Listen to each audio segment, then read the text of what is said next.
Hello everyone, स्वागत है आपका क्लाइंबर्स एकेडमी के यूट्यूब चैनल पे।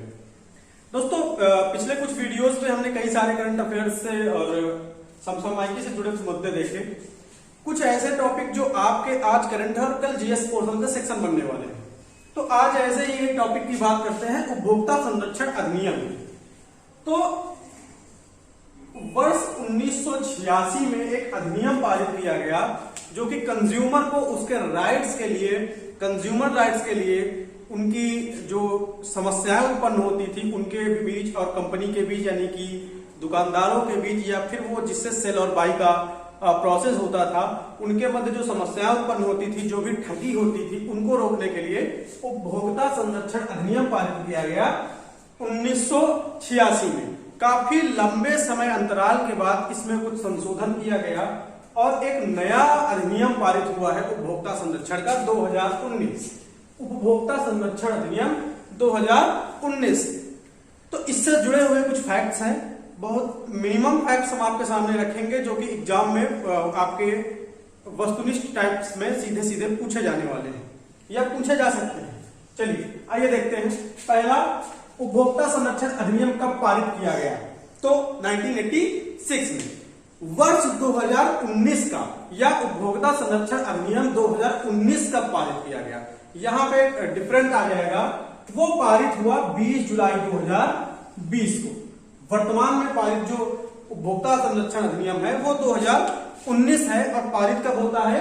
20 जुलाई 2020 को।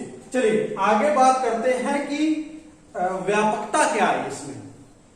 पहले के उपभोक्ता संरक्षण अधिनियम और वर्तमान उपभोक्ता संरक्षण अधिनियम के बीच के जो गैप्स हैं वो कैसे फुलफिल किए गए। कुछ चीजें अभी भी उससे छूटी हुई हैं और कुछ चीजों में वो और बेहतर हो चुका है। जैसे क्या, आइए देखते हैं। पहली बात तो ये, जो अधिनियम 2019 है उसने ज्यादा व्यापक बना दिया है उपभोक्ताओं के संरक्षण को। उसने उपभोक्ता की डेफिनेशन को क्लियरिफाई किया, संरक्षण की डेफिनेशन को क्लियरिफाई किया और इनको लेकर के जो उन्होंने फैक्ट्स बनाए, उसमें पहला विशेषता उसकी ये थी कि अब आप कहीं से भी, जहां जो भी आपका वर्क प्लेस है, जो भी आपका जो भी प्लेस है, जहां पे भी आप निवास करते हैं, जहां से आप कोई प्रोडक्ट बाई करते हैं, वहां से आप किसी भी स्थान से किसी भी समय शिकायत दर्ज की जा सकती है उपभोक्ता संबंधी विवादों के लिए। और साथ ही साथ क्या किया गया है, जल्दी आपको इसका एक ई पोर्टल भी मिल जाएगा जहां पे आप इसको दर्ज कर सकते हैं बहुत आसानी से अपने ही सेल फोन से। दूसरा, बात करते हैं इसके स्ट्रक्चर और स्ट्रक्चर के अनुरूप जो विशेषताओं में परिवर्तन हुआ है उसकी।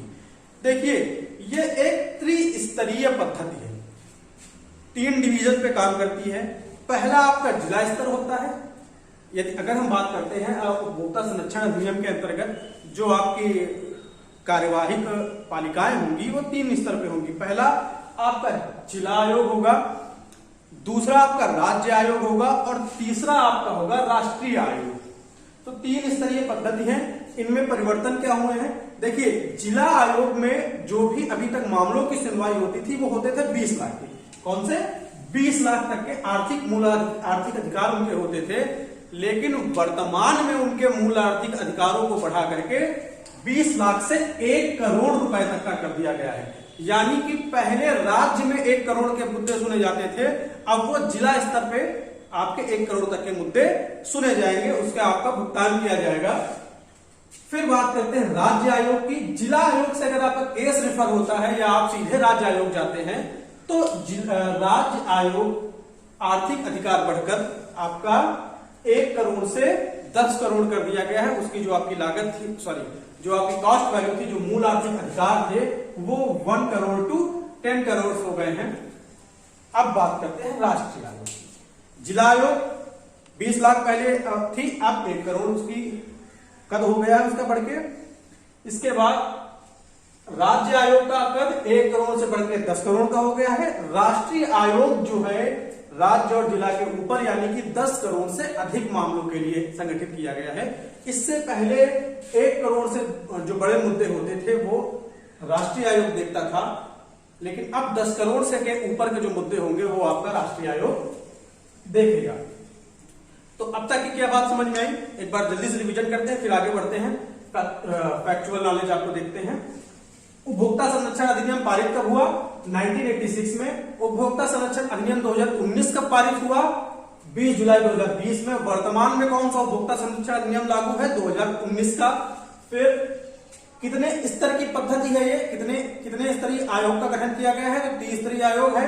पहले भी 3 स्तर का था, तो जिला आयोग, राज्य आयोग, राष्ट्रीय आयोग। शिकायत का प्रारूप कहीं से भी दर्ज किया जा सकता है। जिला स्तर 20 लाख से बढ़ाकर कद 1 करोड़, राज्य का कद 1 करोड़ से बढ़कर 10 करोड़, और साथ ही साथ राष्ट्रीय जो आपका आयोग है वो 10 करोड़ के ऊपर के मामले देखिएगा। फिर इसके बाद बात करते हैं हम लोग समयावधि या सीमावधि की। तो यदि कोई भी केस आप संतुष्ट नहीं हो रहा है कंज्यूमर, या फिर विपक्षी दल है और वो संतुष्ट नहीं है, वो मानता है कि उसके साथ अन्याय हुआ है, तो पहले 30 दिन का समय होता था आपके पास जिला से राज्य आयोग जाने के लिए और राज्य से राष्ट्रीय आयोग जाने के लिए। सेम लाइक दीवानी टू आपका high court then supreme court. तो ये पहले समयावधि थी 30 दिनों, 1 महीने की लगभग। अब ये बढ़ करके वर्तमान में 45 दिनों की हो गई है। ध्यान रखिएगा, पहली सीमावधि या समयावधि थी 30 दिन, अब 45 दिन। चलिए आगे देखते हैं।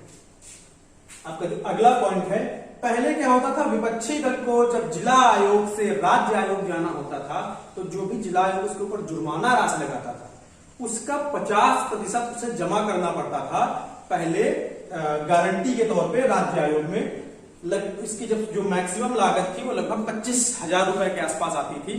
परंतु ऐसा अब ये लिमिट हटा दी गई है, आपके ऊपर जुर्माना भी कितना भी ज्यादा लग सकता है, लेकिन आपको जरूरी नहीं है कि 50% आप पहले जमा करें।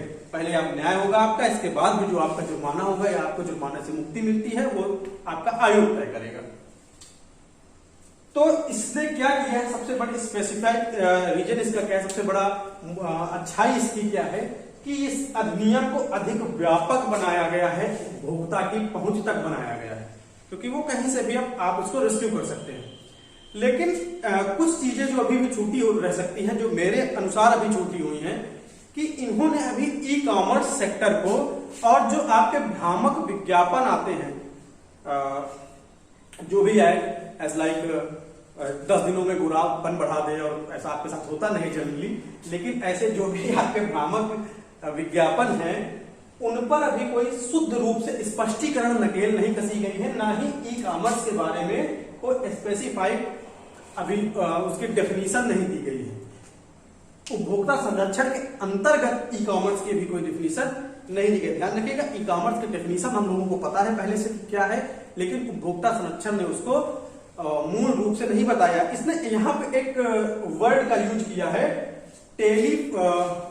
टेली कॉमर्स का या फिर टेली मार्केटिंग का यूज किया है, जो ये बोलता है कि आधुनिक मॉडर्न टेक्नोलॉजी से एक स्थान से दूसरे स्थान के बीच का जो पोर्शन होता है उपभोक्ता और देयता के बीच में, उसको जो कवर करने वाली संस्थाएं हैं उनको टेली मार्केटिंग का बताया है। उसके बारे में थोड़ी बहुत जानकारी मिली है, लेकिन ई कॉमर्स तो पूर्ण रूप से भी स्पष्टीकरण उसका नहीं दिया गया है। फिर जैसे ही इसकी कोई और अपडेट आती है या मेरे पास कोई और पूरा स्पेसिफाइड इसका रीजन आता है, जो भी डॉक्यूमेंट गवर्नमेंट ऑफ इंडिया के ऑफिशियल वेबसाइट्स में हमको देखने को मिलेगा, हम आपको अवगत कराते रहेंगे। अब आगे आपका जो नेक्स्ट वीडियो होगा दोस्तों, आपका उत्तर प्रदेश में अभी हाल में ही न्यूज़पेपर में था, लेखपाल की वैकेंसी आने वाली है।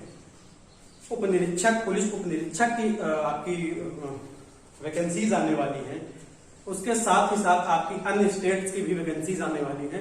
तो आपका जो करंट अफेयर और जीएस का पोर्शन रहेगा, इसके साथ साथ ही अब आपको वीकली 2 या 3 दिन मोस्टली 2 दिन आपको उत्तर प्रदेश स्पेशल या स्टेट स्पेशल की क्लासेस भी प्रोवाइड की जाएगी। जैसे आपका राजस्थान में कोई एग्जाम होगा तो राजस्थान स्पेशल चलेगी, बिहार स्पेशल चलेगी, वैसे ही फिलहाल अभी उत्तर प्रदेश लेखपाल को मद्देनजर रखते हुए आपको आपके लिए जो लेखपाल से संबंधित भूमापन और अन्य चीजें हैं, जैसे कि भू इकाई हो गई, जोत हो गई, और कई सारे कृषि यंत्रों के बारे में मुझसे पूछा जाता है।